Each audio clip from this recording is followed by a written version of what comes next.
ओम श्री गणेशाय नमः। शुक्रवार व्रत कथा संतोषी माता का व्रत कथा। आप लोग जो है धन्य हैं जो कि सामूहिक भगवान माता संतोषी कथा सुन रहे हैं। इस व्रत को करने वाला कथा के पूर्व जो है कलश के जल को पूर्ण जल से भर दे, उसके ऊपर गुड़ व चने की दाल रख दे और चना गुड़ जो है बाद में जो है गौ माता को खिलाना चाहिए। सुनने वाला और सुनाने वाला दोनों जो है भगवान माता आदिशक्ति संतोषी माता का जयकारा बोलना चाहिए। बोले संतोषी माता की जय।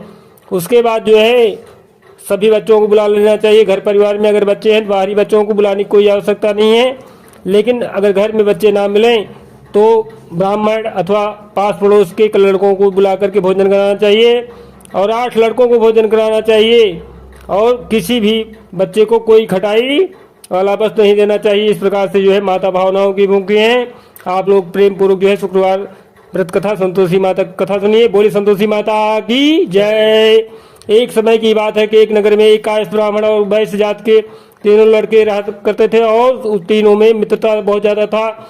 उन तीनों का विवाह हो गया था। ब्राह्मण और कायस्थ के लड़कों को जो है गौना भी हो गया था, परंतु वैश्य के लड़के का गौना नहीं हुआ था। एक दिन जो है कायस्थ के लड़के ने कहा, हे मित्र, अपनी ससुराल वालों से मुलाकात करके अपनी स्त्री को घर लेकर आओ। स्त्री के बिना घर परिवार कैसा सुना लगता है, अर्थात अच्छा नहीं लगता है। एक बात को सुन लीजिए। इस बात को सुन करके वह वैश्य लड़का जो है उसको बात अच्छी लग गई। वह कहने लगा कि मैं अभी जाकर के मुलाकात करके उस अपनी पत्नी को लेकर आता हूँ। ब्राह्मण के लड़के ने कहा, अभी मत जाओ क्योंकि शुक्र अस्त हो रहा है, जब उदय हो जाएगा तब लेकर के आना। परंतु वैश्य के लड़के की ऐसी जिद हो गई कि वह किसी प्रकार से नहीं माना और उसने अपने ससुराल में जा करके जिद ठान लिया और समझाने बुझाने पर भी नहीं माना और मजबूर होकर के जो है उसके ससुराल वालों ने उसे के साथ जो है अपनी पुत्री को विदा कर दिया। इस प्रकार से जो है इन दिनों शुक्र अस्त हो गया था और उदय होने पर ले जाना, परंतु उसने एक भी बात नहीं सुनी और अपनी पत्नी को ले जाने का आग्रह कर रहा था। वह जब वह किसी प्रकार भी नहीं माना तो उन्होंने लाचार होकर के अपनी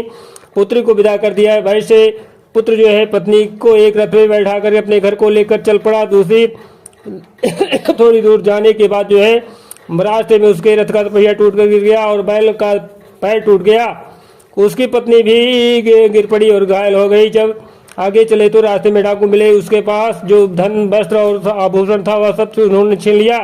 इस प्रकार जो है अनेक कष्टों का सामना करते हुए अपनी पत्नी को अपने घर लेकर के पहुंचा तो वह वैसे लड़के को सर्प ने काट लिया। वह मूर्छित गिर पड़ा और उसके स्त्री अत्यंत विलाप करने के रोने लगी, परंतु वैश्य ने अपने पुत्र को वैद्यों को दिखलाया तो वैद्य ने कहा, यह 3 दिनों में मृत्यु को प्राप्त हो जाएगा। जब उसके मित्र ब्राह्मण लड़के और सारी बात को पता लगा तो उसने जो है कहा, सनातन धर्म की प्रथा है कि जिस समय शुक्र अस्त होता है वो कोई अपनी स्त्री को नहीं लेकर जाता है, परंतु यह शुक्र के अस्त होने में जो है स्त्री को विदा करा कर अपने घर ले गया है, जिस कारण उसके सामने इस प्रकार से विघ्न व्यवस्था उपस्थित हुई। यदि वह 3 दिनों के अंदर ससुराल वापस चला जाए और शुक्र उदय होने के बाद पुनः आए तो निश्चित ही इसका यह टल जाएगा। शहर ने अपने पुत्र को और उसकी पत्नी को शीघ्र ही उसके ससुराल वापस में दिया। वहां पहुंचते ही वैश्य की पुत्र की मूर्छा दूर हो गई और ससुराल में जाकर के साधारण उपचार के बाद वह ठीक हो गया, विष मुक्त हो गया और अपने दामाद को स्वस्थ देकर के ससुराल वाले अत्यंत प्रसन्न हो गए। वैश्य पुत्र अपनी ससुराल में जाकर के स्वास्थ्य लाभ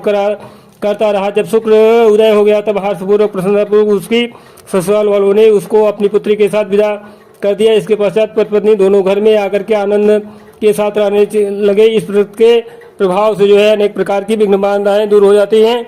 जो लोग भी सच्चे मन से जो है माँ संतोषी माता का पूजा पाठ करते हैं उनकी मनोकामना पूर्ण होती है। बोले संतोषी माता की जय।